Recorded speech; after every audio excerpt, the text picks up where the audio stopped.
Bueno, para los que tienen su Biblia, hoy vamos a estudiar Nehemías capítulo 7 y vamos a estar mirando el capítulo entero.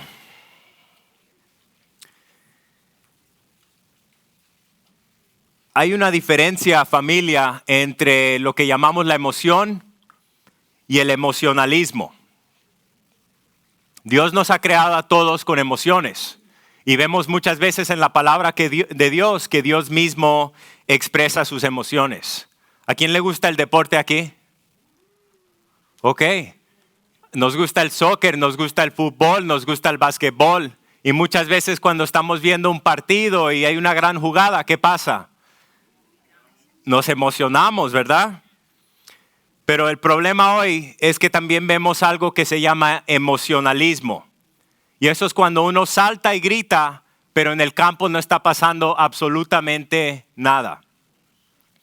Y lo que necesitamos hoy, familia, pueblo de Dios, necesitamos emoción legítima. Necesitamos alabanza porque nuestro Dios es algo que debe producir emoción en nosotros.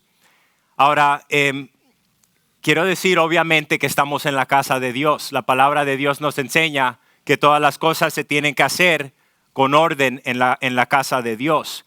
Pero de la misma manera que nos emocionamos cuando vemos un partido, esa misma emoción, ese mismo deseo que tenemos es algo que deberíamos poder expresar en nuestra alabanza a nuestro Dios.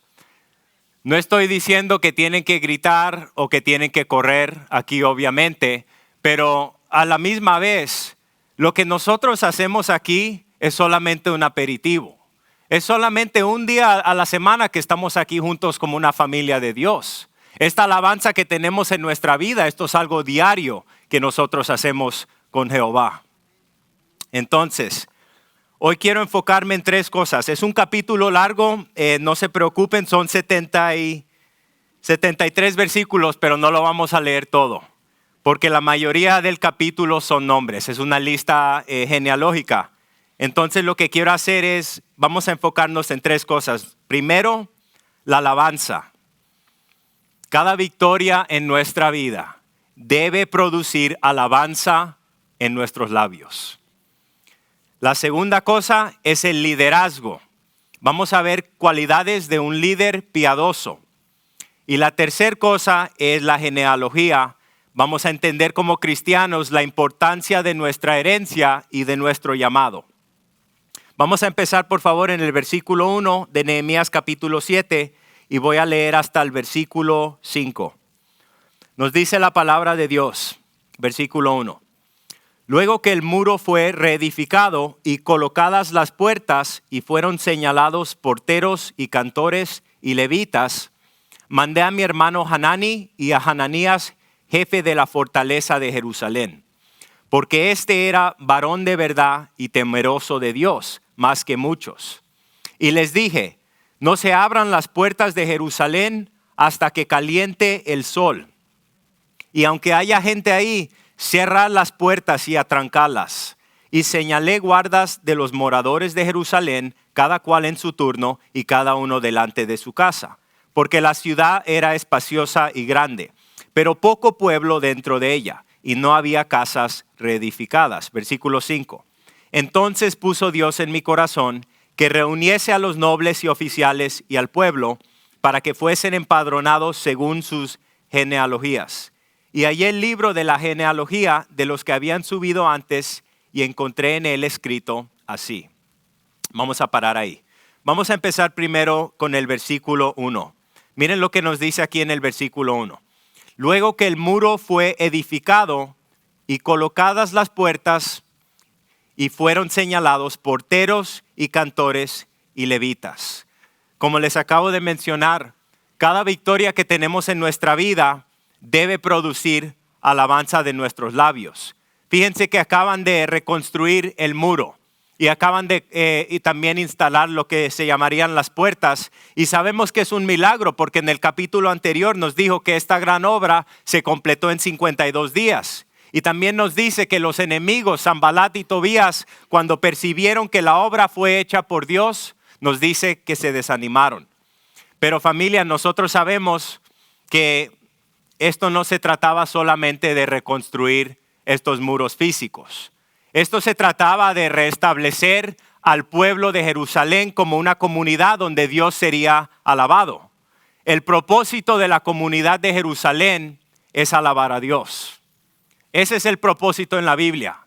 Desde el principio hasta el final de la Biblia vemos que Dios ha escogido a Jerusalén y es un lugar donde Dios quiere que su nombre sea alabado. Y de la misma manera para nosotros como cristianos, el propósito principal de nuestra vida no es vivir una vida cómoda en un vecindario seguro, rodeado por paredes. El propósito principal de nuestra vida diariamente es alabar a nuestro Dios. En el versículo 1, fíjense que Nehemías nombró a los guardianes de las puertas de la ciudad. Acuérdense que las puertas, construyeron las puertas, las paredes, y ahora las puertas serían los lugares donde entraban y salían las personas. Entonces, obviamente, esos eran los lugares donde tenían que poner guardias para seguir protegiendo a la ciudad. Pero no solamente pusieron guardianes de las puertas en la ciudad, también pusieron los cantantes y a los levitas. Y el propósito de esos dos grupos era guiar a la gente de Jerusalén en su alabanza y en su adoración. Entonces, otra vez, acabamos de acabar esta gran obra en 52 días. Es una gran victoria para el pueblo de Dios. Hemos estudiado estos últimos meses todas las batallas que tuvieron que pasar para poder acabar esta pared. ¿Y cómo es que van a celebrar? ¿Cómo van a celebrar después de hacer esta gran obra? Alabanza y adoración es la manera en que celebra el pueblo de Dios. Y como mencionó nuestro hermano, familia, hay tantas cosas en nuestra vida, de verdad, siendo personas que vivimos en este país y tenemos tantas libertades. Hay tantas cosas que nosotros tenemos en nuestra vida diariamente que le podemos dar gracias al Señor. Hay muchas cosas en nuestra vida que a menudo las tomamos como algo común, pero no nos damos cuenta que estas son libertades que nosotros tenemos, y hay muchos otros lugares donde gente no tiene las mismas libertades que nosotros tenemos. Entonces, estas bendiciones que tenemos diarias en nuestra vida deben producir alabanza y agradecimiento a nuestro Dios. Quiero que piensen esto un momento, y no estoy hablando sobre las circunstancias en nuestra vida. Piensen un momento en su propia vida. ¿Qué tienen en su vida hoy en día? Que es algo porque le deben de estar dando gracias a Dios. Piensen eso un momento. ¿Qué tienen en su vida que es algo que debería producir alabanza de su boca a nuestro Dios? Piensen eso un momento.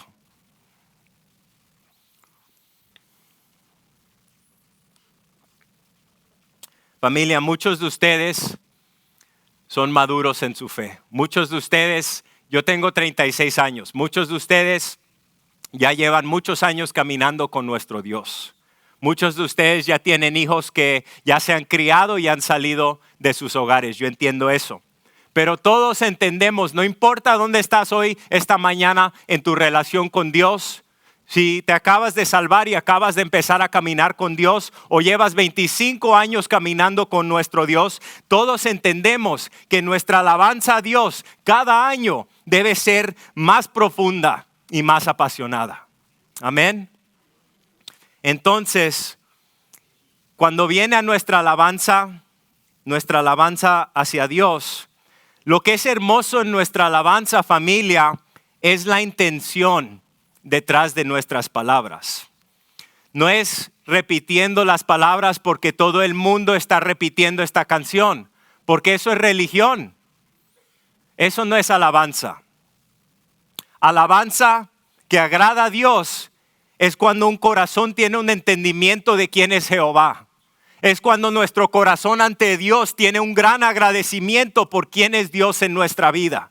Y no siempre es basado en nuestras circunstancias, porque les digo que algunos de los momentos más profundos de alabanza no es cuando las cosas te van bien en la vida.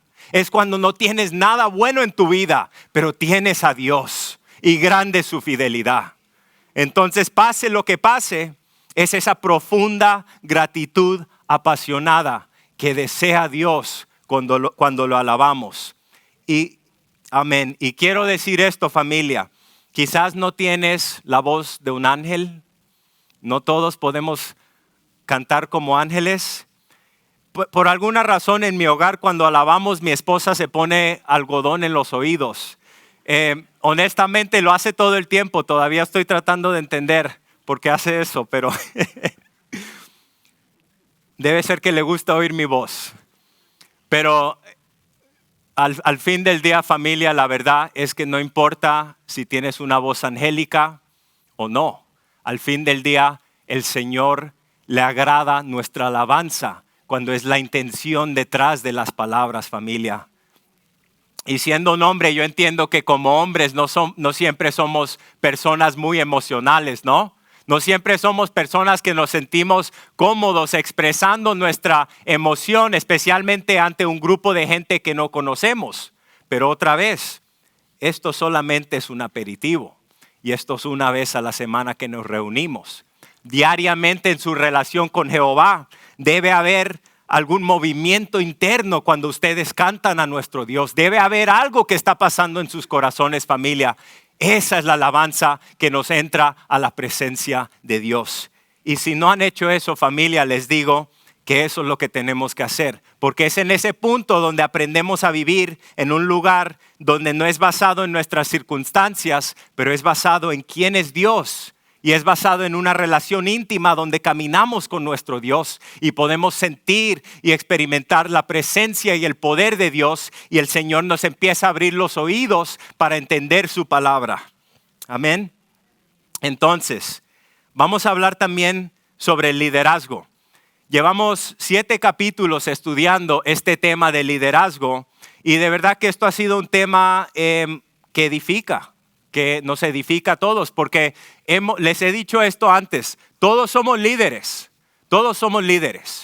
Si eres líder en el hogar, en tu matrimonio, con tus hijos, si eres líder en el trabajo, y entiendo que hasta cierto punto hay gente que son líderes de grupos más grandes. Hay personas que tienen nivel de influencia o responsabilidad aún más grande que otros, pero todos ustedes, cada uno de ustedes tiene la habilidad de influir a alguien en su vida. Entonces cada uno de ustedes son líderes. Y esa es la definición de esta palabra liderazgo o líder, es influencia. Entonces quiero que piensen eso. Hay personas en tu vida que tú influyes profundamente. A través de tus decisiones y a través de la manera en que tú eliges vivir tu vida. ¿Quién aquí quiere ser usado grandemente por Dios? ¿Verdad? Todos tenemos este deseo. Queremos que Dios nos use para cosas gloriosas en nuestra vida. Queremos que el Señor nos use para influir a nuestros seres queridos, a nuestra familia, a nuestros hijos, a nuestras esposas, a la gente con que trabajamos, especialmente este mes, familia, donde el mundo está celebrando un mes donde se celebran a la gente, a los homosexuales y a la gente que están confundidos. Más que nunca este es un mes donde el pueblo de Dios debe estar diciendo: Dios, ayúdame, Dios. Dame la habilidad, Señor, para entender cómo puedo influir a esta gente alrededor de mí que no entienden quién eres tú. Que no entienden que tú eres el único que los puede satisfacer. Que están perdidos en sus pecados. Y es por esa razón que están viviendo su vida de esa manera. Necesitan a Cristo, familia. Igual que nosotros hemos necesitado a Cristo, ellos también necesitan a Cristo. Esa es la solución. No es un doctor, es Cristo y la sangre de Cristo que nos libera de nuestros pecados. Vamos a mirar hoy algunas de las cualidades del liderazgo que nos permiten ser usados grandemente de nuestro Dios. Miren lo que dice en el versículo 2. Nos dice Nehemías: mandé a mi hermano Hananí y a Hananías, jefe de la fortaleza de Jerusalén, porque este era varón de verdad y temeroso de Dios más que muchos. Si se acuerdan, en Nehemías capítulo 1, versículo 2, nos dice que Hanani, uno de mis hermanos, con algunos varones de Judá. Y les pregunté por los judíos que habían escapado, que habían quedado de la cautividad y por Jerusalén. Entonces este primer nombre, Hanani, es el hermano de Nehemías que puso todo esto en marcha en el capítulo 1. El segundo nombre, Hananías, es el comandante de la ciudadela en Jerusalén. Y es un hombre en que Nehemías confiaba y nos dice aquí por qué.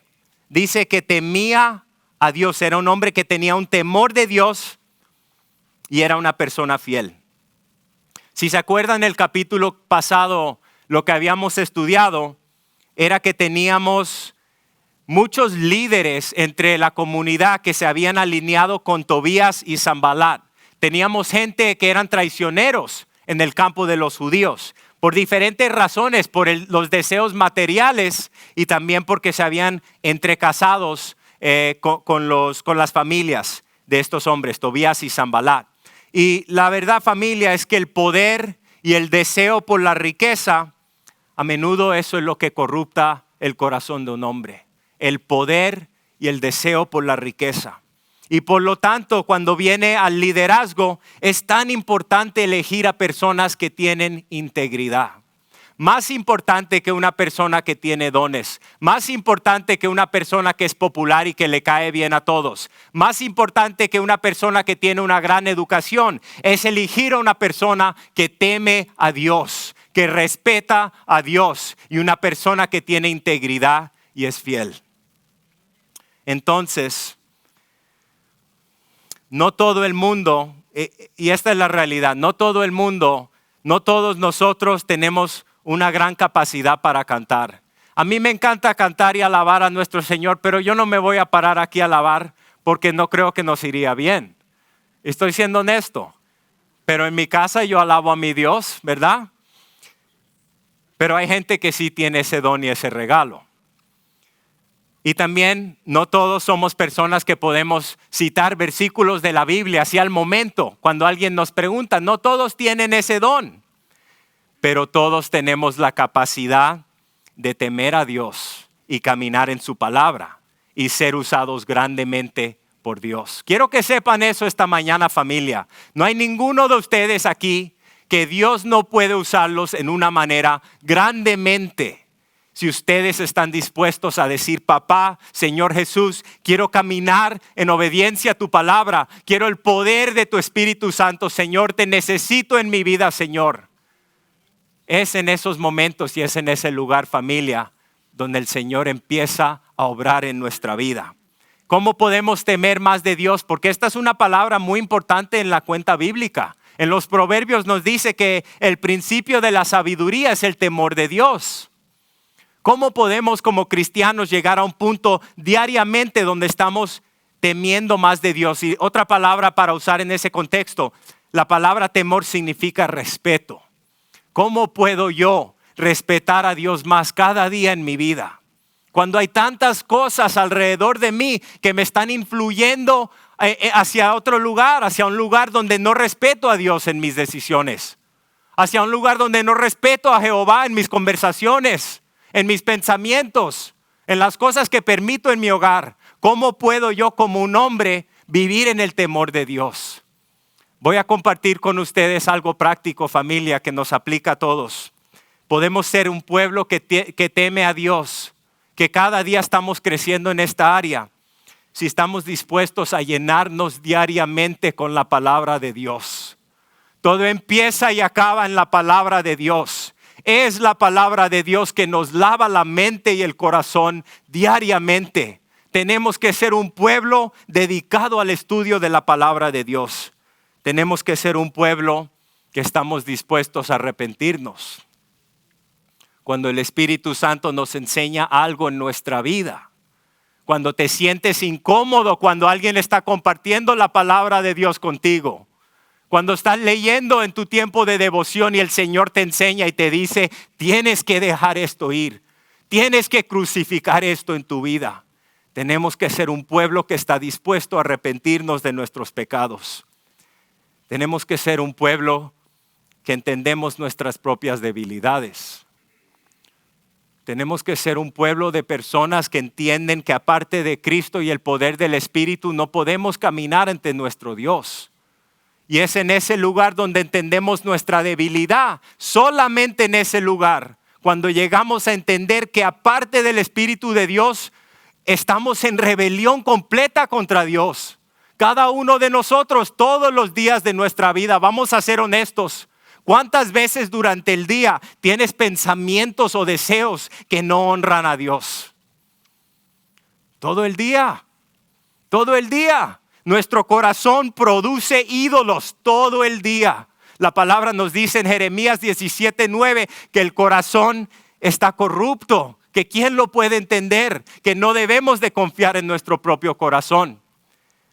Pero mientras vamos creciendo en nuestra relación con Dios, lo que entendemos es que Dios no espera que nosotros seamos un pueblo perfecto.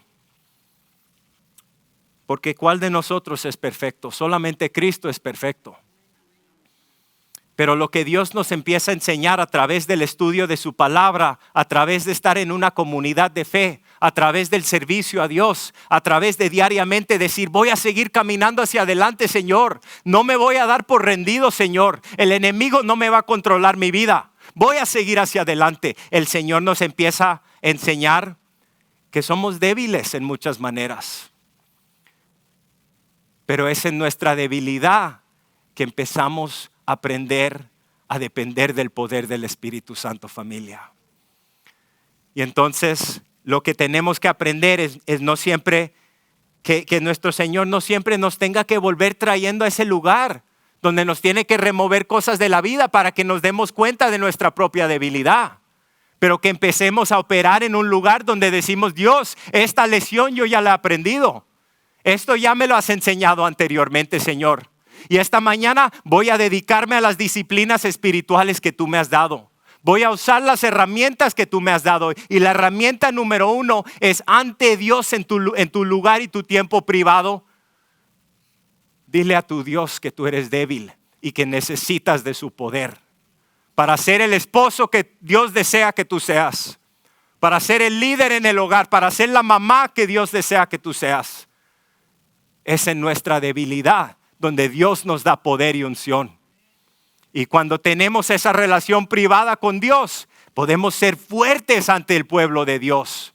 Pero ante Dios en privado somos débiles, porque Dios es todopoderoso. ¿Y quiénes somos nosotros que nos podemos parar ante un Dios tan poderoso? Y es en ese lugar, la palabra dice, que cuando nos humillamos ante Dios, que Dios nos llena con gracia y con poder, familia. Todos fallamos en nuestra vida espiritual, pero no nos quedamos en ese lugar de falla. No nos quedamos en ese lugar de pecado. Nos levantamos otra vez y seguimos avanzando hacia adelante. Entonces sabemos que los cristianos no evaluamos el liderazgo de la misma manera que lo hace el mundo, porque el mundo te va a decir a ti, ¿qué tipo de educación tienes tú? ¿A qué escuela has ido? Y no hay nada malo con la educación, yo soy una persona educada, pero el mundo te dice que necesitas educación. El mundo dice, eres alguien bien parecido, porque si eres bien parecido te voy a poner en una posición de liderazgo, ¿sí o no? Es verdad, así es como el mundo evalúa. El mundo evalúa a la persona externa o a la persona con más experiencia. Pero el mejor líder espiritual, el mejor líder cristiano es una persona que teme a Dios.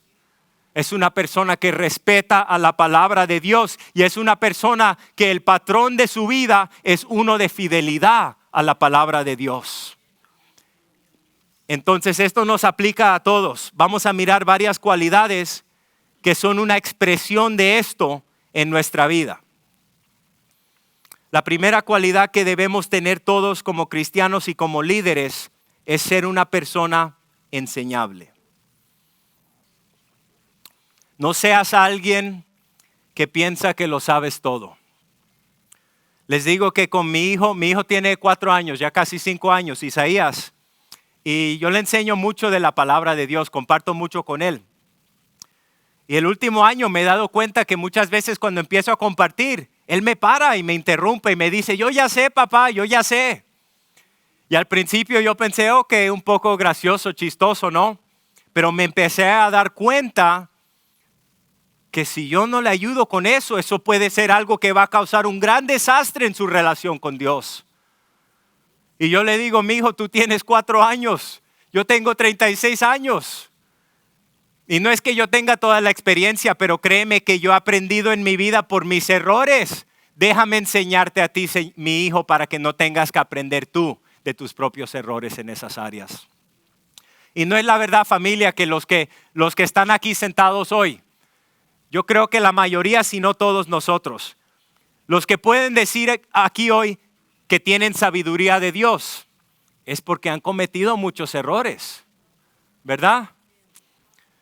Porque nosotros aprendemos de nuestros errores. Entonces, debemos ser una persona enseñable. Ninguno de nosotros ha llegado a la gloria. Ninguno de nosotros ha llegado a un punto donde vamos a decirle a alguien cuando nos corrige, oye, yo ya sé eso. Tenemos que estar abiertos y dispuestos a la corrección en nuestra vida. El propósito principal de la palabra que dice David en los Salmos, que por la aflicción y la corrección Dios me ha dado vida. Y en la misma manera tenemos que estar conscientes, familia, que Dios pone a personas en nuestra vida para traer esa corrección. Y yo entiendo que la persona no siempre corrige de la mejor manera, ¿no? Muchas veces en nuestro trabajo quizás tenemos a alguien que no nos corrige de la mejor manera. Nos faltan el respeto. Pero en esos puntos le podemos decir a nuestro Dios, Señor, yo soy tu hijo o tu hija y yo sé que tú estás en control. Y si eres tú el que me está corrigiendo por medio de esta persona, ayúdame a ver, Señor, lo que tú quieres que yo aprenda de esto. Y ayúdame a responder en una manera que te honre a ti y mi fe en ti. Amén. Siempre va a haber alguien, familia, que sabe más que nosotros. Entonces, a veces también es muy difícil liderar a las personas que tienen muchos talentos. Cuando una persona tiene dones y talentos, muchas veces ese tipo de persona es lo que llamamos un perfeccionista. Es una persona que se ha puesto a un nivel muy alto y si falla, esa persona tiene mucha dificultad cuando fallan. Algunos de ustedes entienden lo que estoy compartiendo ahí. Y cuando alguien los critica, significa que en algún punto han fallado y se les hace difícil recibir esa crítica. Pero si queremos seguir creciendo espiritualmente, tenemos que estar abiertos a la crítica.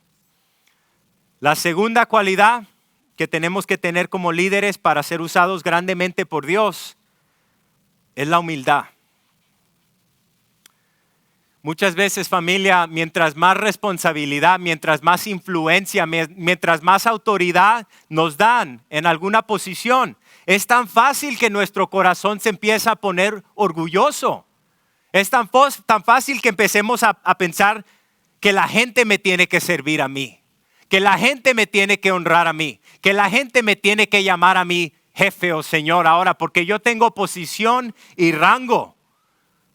Pero el Señor Jesucristo no nos enseñó de esa manera.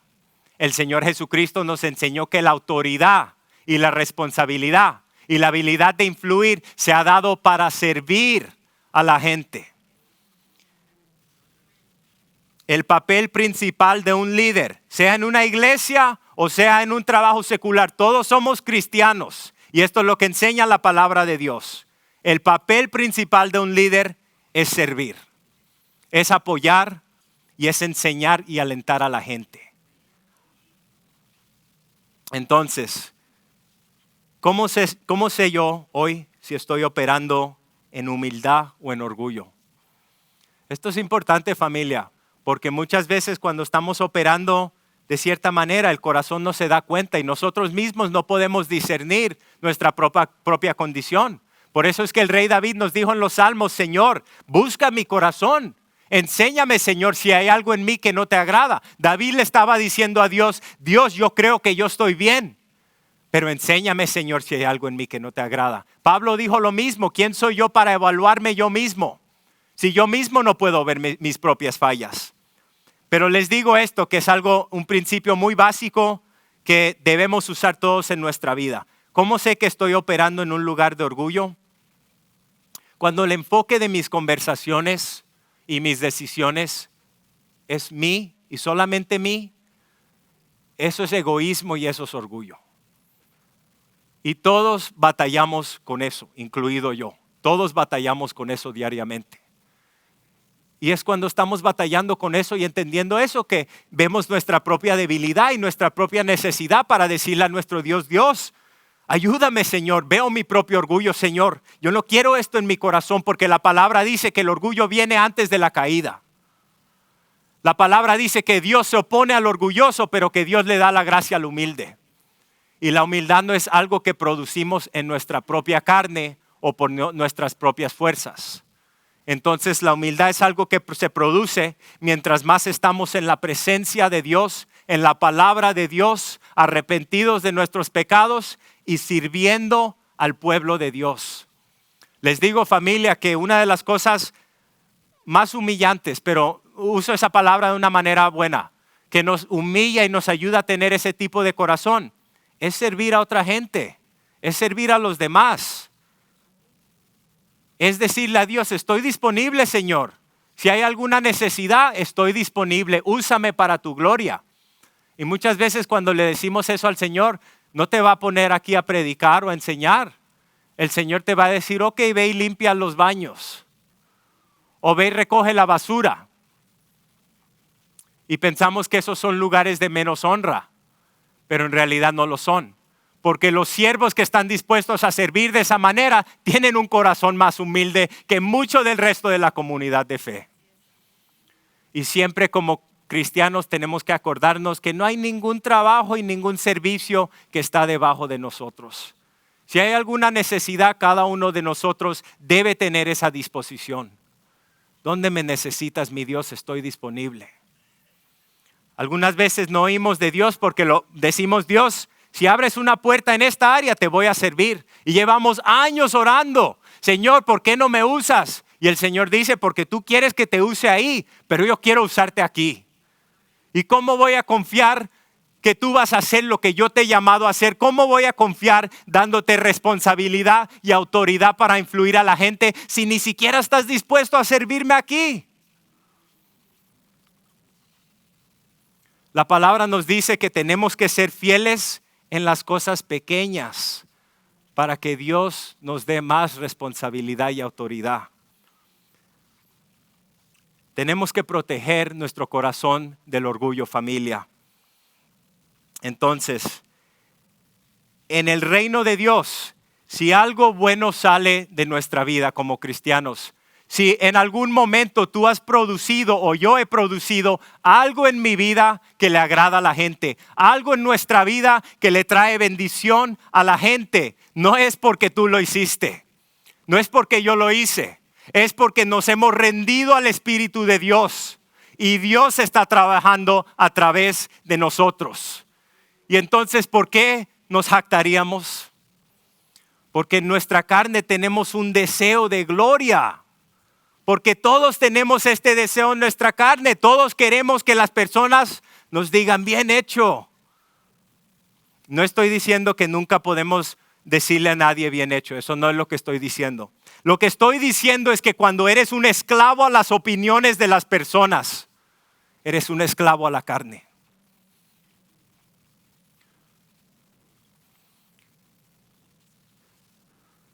Miren lo que dice en 1 Corintios capítulo 1 versículo 26. Este de verdad que es uno de los pasajes favoritos míos en la Escritura. Porque esto a mí me ayuda a mantener mi corazón en un lugar humilde. Y esto a mí me recuerda que de verdad yo no soy nada. Miren lo que dice en 1 Corintios capítulo 1 versículo 26. Nos dice la palabra de Dios. Hermanos, consideren su propio llamamiento. No muchos de ustedes son sabios, según criterios meramente humanos. Ni son muchos los poderosos, ni muchos los de noble cuna. Pero Dios escogió lo insensato del mundo para avergonzar a los sabios. Y escogió lo débil del mundo para avergonzar a los poderosos. También escogió Dios lo más bajo y despreciado y lo que no es nada para anular lo que es, a fin de que en su presencia nadie puede jactarse. Nadie puede jactarse ante Dios. Ninguno de nosotros podemos jactarnos ante Dios, porque somos el templo del Espíritu de Dios. Somos una vasija rota. Y el Señor ha decidido poner su presencia y su unción en nuestro cuerpo y usarnos para su gloria. Pero solamente si operamos en un lugar humilde. Si operamos en un lugar de debilidad. Si operamos en un lugar donde decimos, Dios, la gloria es para ti. Miren lo que dice en el versículo 30. Si queremos jactarnos, vamos a jactarnos en esto. Pero gracias a Él ustedes están unidos a Cristo Jesús, quien Dios ha hecho nuestra sabiduría, es decir, nuestra justificación, nuestra santificación y redención, para que como está escrito, si alguien ha de gloriarse, que se gloríe en el Señor. Si quieren gloriarse hoy, familia, gloríense que conocen a Jehová. Gloríense que tienen una relación con Dios Todopoderoso. Que el Dios que ha creado este mundo eterno ha decidido bajar y ha decidido a darnos vida nueva a través de su Hijo Jesucristo, siendo los pecadores que somos. Y nuestro Dios nos ha dado una relación íntima con Él por medio de la fe en su Hijo Jesucristo. No por medio de nada que nosotros hacemos, si no hay nada bueno en nuestra carne. Y lo único que agrada a Dios en nuestra vida es lo que el Espíritu de Dios obra en nosotros. Es cuando nos rendimos ante Dios. Sí tenemos que ser personas que estudian. La palabra dice, la preparación del corazón le pertenece al hombre, pero la respuesta de la lengua al Señor. Obviamente tenemos que usar la gracia de Dios para estudiar, para aplicarnos, para hacer estas cosas. Pero es Dios el que llena el vaso y es Dios el que derrama el vaso.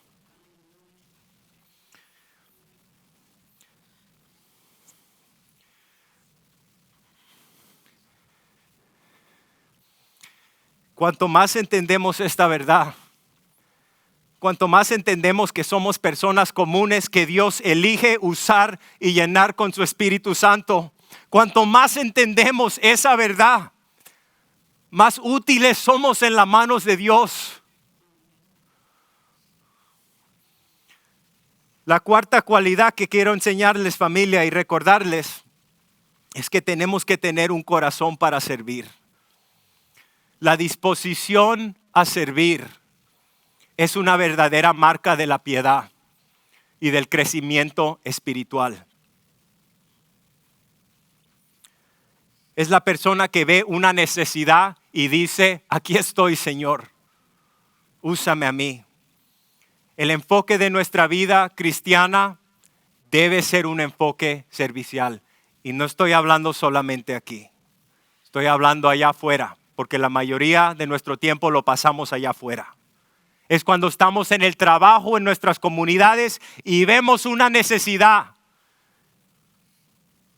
Y decimos, aquí estoy, Señor. Y estamos dispuestos. Y les digo que no es fácil porque muchas veces estas necesidades nos interrumpen el día. Tenemos otras actividades que queremos hacer, ¿no? No tenemos mucho tiempo, todos somos personas ocupadas. Pero es cuando empezamos a evaluar las cosas en nuestra vida con esa mente, una mente servicial, que empiezas a ver cómo el Señor se empieza a mover en tu vida. Porque en todo aspecto de tu vida tú ves a la gente con necesidades. Y no es que todas las necesidades que hayan, de repente Dios te va a usar para bendecir a todas esas personas. Pero si estás dispuesto y disponible, créeme que el Señor te va a usar. Créeme que el Señor te va a llenar. Créeme que en ese momento el Señor te va a dar palabras. Y no es siempre compartir el evangelio. Algunas veces una persona tiene el carro al lado de la calle y necesitan ayuda y es ayudarle a esa persona con la llanta en el carro.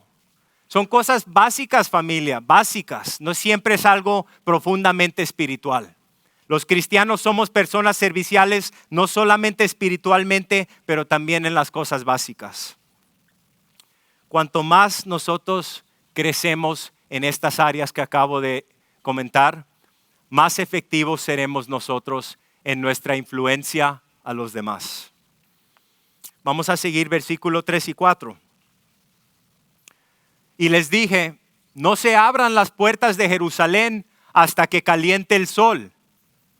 Y aunque haya gente ahí, cerrad las puertas y atrancalas. Y señalé guardas de los moradores de Jerusalén, cada cual en su turno y cada uno delante de su casa, porque la ciudad era espaciosa y grande, pero poco pueblo dentro de ella, y no habían casas reedificadas. Entonces sabemos que en los tiempos bíblicos del Antiguo Testamento, ya por la mañana cuando subía el sol, ya abrían las puertas, ¿verdad? Porque en ese punto venía toda la gente, como ¿quién ha estado en el Pulguero en Pomona? Okay. Más o menos de esa manera, para darles una idea. La gente entraba por la puerta y ahí tenían todas sus cosas que estaban vendiendo, ¿no? Y ya se iban preparando y ya la gente salía para comprar las cosas. Pero Nehemías les dijo, no van a abrir la puerta por la mañana. No van a permitir que nadie entre al pueblo hasta que el sol esté arriba y sea el tiempo más caliente del día. ¿Qué significa eso? Significa que estaban en un lugar de alta seguridad. ¿Cuántas veces en nuestra vida nos hemos ganado una victoria y después perdemos porque no había un guardia? Y muchas veces después de una gran victoria nos aflojamos, ¿no? Lo vemos también en la Biblia. Lo vemos en la historia de Elías. ¿Se acuerdan en la montaña después de los 400 profetas? ¿Se acuerdan? ¿Y qué pasó después de eso? Se aflojó un poco, ¿no? Y la mujer lo amenazó y de repente se fue corriendo. No digo eso para condenarnos, pero tenemos que estar entendiendo que esa es nuestra disposición. Después de gran victorias espirituales, muchas veces tenemos una disposición para aflojarnos espiritualmente. Y tenemos que siempre guardar lo que Dios ha depositado en nosotros. Necesitamos alta seguridad. Porque la realidad, familia, es que una vez que esa cosa o esa tentación entra por nuestras puertas, tiene el poder para corromper nuestra vida. Miren lo que dice en Proverbios capítulo 4, versículo 23. Nos dice a todos, con toda diligencia, guarda tu corazón, porque de él brotan los manantiales de la vida. Versículo 3. Nos dice que señaló guardas de los moradores de Jerusalén, cada cual en su turno y cada uno delante de su casa. ¿Qué significa para nosotros eso, familia? La aplicación para nosotros es que todos tenemos que seguir guardando lo que Dios nos ha confiado. Cada uno de nosotros tenemos responsabilidad ante Dios. Las murallas de Jerusalén proporcionaban una barrera física hacia el enemigo. Pero la verdadera fuerza de una ciudad, familia, no es en los muros. La verdadera fuerza en una ciudad es en la gente. Es en el pueblo de Dios. En esta comunidad, la verdadera fuerza aquí son ustedes. Es el pueblo de Dios que está caminando con Dios. Es el pueblo de Dios que está caminando en el temor de Dios, que tiene un respeto y un amor por la palabra de Dios. Esa es la fuerza en esta comunidad. La fuerza en esta comunidad no es un hombre o un grupo de personas o líderes. Son ustedes la fuerza en esta comunidad. Son ustedes los que son ministros cada vez que salen de este lugar. Son ustedes los que son los evangelistas cada vez que salen y van al mundo. Son ustedes los usados de Dios. En el versículo 4 nos dice, fíjense lo que dice en el versículo 4, que la ciudad era espaciosa y grande, pero poco pueblo dentro de ella porque no habían casas reedificadas. Entonces ya construyeron el templo, construyeron las paredes, pero no hay casas. No hay casas. ¿Y por qué razón? Porque la mayoría de los judíos estaban viviendo en temor. Acuérdense que había mucho ataque, lo hemos estudiado. Pero por más de 100 años esa ciudad había estado tumbada, las paredes tumbadas, porque teníamos a los enemigos de Dios alrededor que seguían en oposición a los propósitos de Dios. Y acuérdense que el propósito de Dios era restaurar a Jerusalén para que sea un lugar donde Dios es alabado. Entonces, ¿qué va a hacer Nehemías? Lo que va a hacer es que va a buscar una lista y encuentra una lista. Y esta lista no es una lista original de él, pero es una lista que vemos también en el libro de Ezra. Pero voy a leer primero el versículo. Esto es la importancia de la genealogía. Vamos a leer desde el versículo 5 hasta el 8.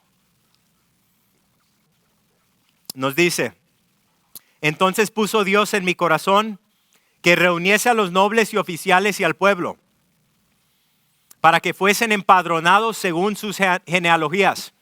Y hallé el libro de la genealogía de los que habían subido antes. Y encontré en él escrito así: estos son los hijos de la provincia que subieron del cautiverio, de los que llevó cautivos Nabucodonosor, rey de Babilonia, y que volvieron a Jerusalén y a Judá, cada uno a su ciudad. Versículo 7. Los cuales vinieron con Zorobabel, Jesúa, Nehemías, Azarías, Ramías, Nahamani, Mardoqueo, Bilsán, Misperet, Bigvai, Nehum y Bana. El número de los varones del pueblo de Israel, los hijos de Paro, 2,172. Y la lista continúa. No vamos a leer toda la lista, pero quiero mirar varias cosas en respecto a esa porción de la escritura. Primera cosa que quiero que noten es que esto no fue un censo prohibido como el censo del rey David. Esto dice aquí que Dios puso esto en su corazón. Cuando nosotros estamos viviendo el plan de Dios para nuestra vida, Dios empieza a poner en nuestro corazón las cosas que Él quiere que nosotros hagamos. Y cuando estamos viviendo en ese lugar, no estamos preguntando esta pregunta: ¿cuál es la voluntad de Dios para mi vida? No estamos preguntando esa pregunta. Cuando estamos viviendo el plan de Dios para nuestra vida, Dios está depositando deseos y pensamientos, y obviamente evaluados por la palabra de Dios, y vemos que el Señor nos está dirigiendo. Cuando la palabra dice que si nos gozamos en Dios, que Él nos va a dar los deseos de nuestro corazón. Muchas veces la gente no explican bien ese pasaje.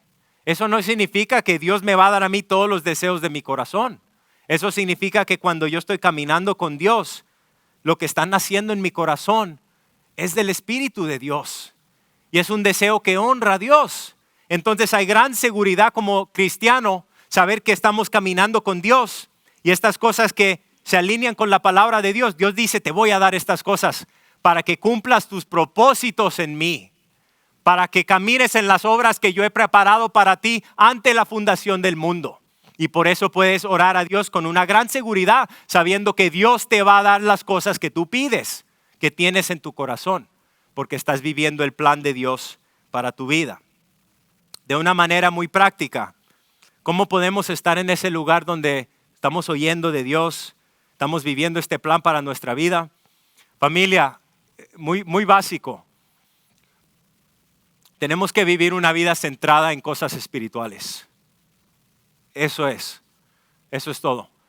Lo más importante en nuestra vida tienen que ser las cosas espirituales. Tiene que ser nuestra comunidad de fe. Dios nos ha puesto en una comunidad para unirnos, para animarnos, para orar unos con otros, para vivir nuestras vidas juntos. Tiene que ser nuestra familia también. Tiene que ser el servicio. Tiene que ser la alabanza a Dios, el estudio de su palabra. Cuando nos aplicamos a estas cosas, familia, y diariamente nos vamos derrumbando, ¿no? Todos nos vamos derrumbando, vamos empezando a caminar hacia acá o hacia acá, pero tenemos que otra vez enfocarnos. Y en lo que empezamos a aprender a mantenernos enfocados en estas cosas, empezamos a escuchar a la voz de Dios. Empezamos a oír el Señor dirigiéndonos en las cosas pequeñas en nuestra vida. Jesús dice que cuando Él nos habla, que nosotros somos suyos y que reconocemos su voz. Pero lo que pasa en todas nuestras vidas, yo incluido en esto, es que si no estamos caminando en las cosas pequeñas que Dios nos está diciendo que debemos hacer, no vamos a oír a Dios cuando Él nos diga algo que quiera hacer más grande. Porque Dios otra vez nos lleva a ese lugar, ese punto de desobediencia en esa cosa pequeña. Esa cosa pequeña, familia, son las cosas pequeñas donde Dios desea obediencia en nuestra vida.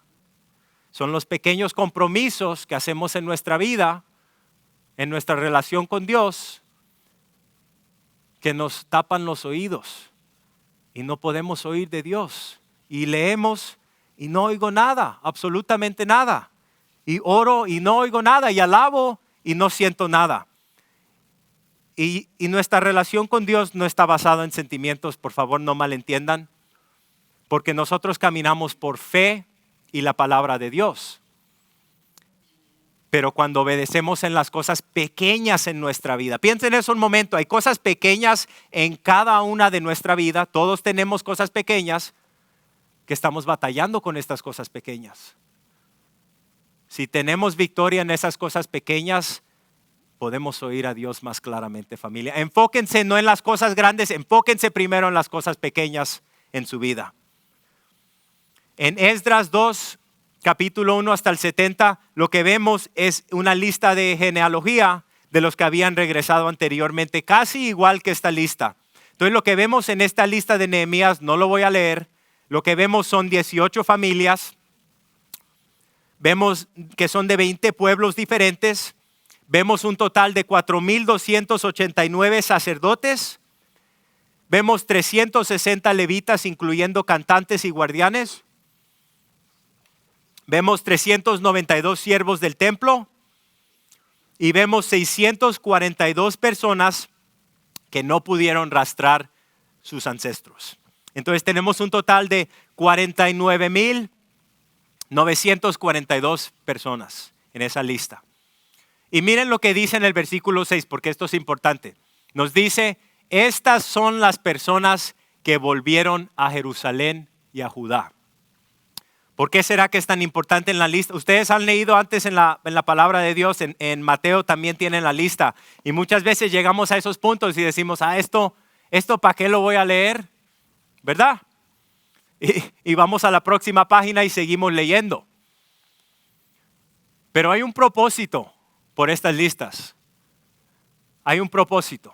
No hay nada en la palabra de Dios que no tiene propósito. Y estamos 3,000 años más tarde después de esto. Entonces por eso muchas veces no entendemos el propósito en el contexto judío. Para los judíos era tan importante poder comprobar que eran descendientes de Abraham. Tan importante poder tener ese linaje. También para los que eran sacerdotes era tan importante poder comprobar que venían de la línea de Aarón, el primer sumo sacerdote. Si no eras de esa línea, no podías servir como un sacerdote en el templo de Dios. También es importante la lista por esta razón, porque solamente 2%, más o menos 2%, o sea que de cada 100 personas que se fueron en exilio a Babilonia, solamente regresaron 2. No sé si ustedes sabían eso. De cada 100 solamente regresaron 2 por medio. Entonces, ¿qué significa eso? Significa que la mayoría de la gente después de los 70 años de cautividad decidieron quedarse en Babilonia y solamente un pequeño porcentaje decidió regresar a Jerusalén y a responderle al llamamiento de Dios. ¿Qué vemos en las vidas de estas personas? Vemos que estaban dispuestos a pasar tiempos difíciles e incómodos porque tenían un llamado de Dios que era más importante que su propia comodidad. Y entonces Dios quiere reconocer a estas personas que respondieron al llamado y también quiere reconocer a las personas y a las familias que contribuyeron financieramente a la obra de Dios. Los últimos versículos, no lo voy a leer, del capítulo 7, lista los grupos de las familias y dice, ellos contribuyeron esta cantidad y esta cantidad por esa misma razón. Entonces, esta lista, en cierre, vamos a cerrar. Esta lista nos recuerda una cosa muy importante.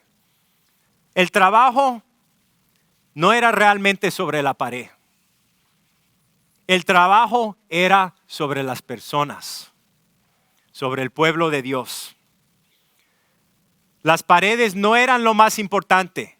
Lo importante era el beneficio que los muros iban a tener en la vida del pueblo de Dios, permitiendo que la gente viva en paz y en seguridad. Y el trabajo de la construcción no era lo más importante. Lo importante era el beneficio que la obra de la construcción tenía en la vida del pueblo de Dios. Piensen un momento todas las lecciones que hemos estudiado y las cosas que aprendieron en sus dificultades. ¿Qué aprendieron? Aprendieron a trabajar duro.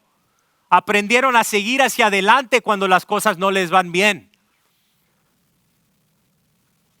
Aprendieron a trabajar hasta que el trabajo esté hecho. Y les digo, familia, que todavía nos falta mucho trabajo. Todavía no hemos acabado. Tenemos que seguir en la obra de Dios hasta que el Señor Jesucristo regrese. Tenemos que seguir haciendo las cosas que Dios nos ha llamado a hacer. Cuando viene al linaje, otra vez esto era algo muy importante para los judíos. Nosotros no somos judíos. Yo no sé, quizás aquí hay algún judío, pero la mayoría de nosotros no somos de línea judía. Pero, ¿qué significa esto? Linaje, nuestra herencia y nuestro llamado. Vamos a cerrar con esto. Para los cristianos, quiero compartir con ustedes varias escrituras en cierre. En Romanos 11 nos dice que hemos sido injertados en la familia de Dios. La iglesia no reemplaza a la nación judía, pero somos hijos de Dios a través de la fe en Cristo. Somos el pueblo de Dios. Miren lo que dice en 1 Pedro, capítulo 2, versículo 9.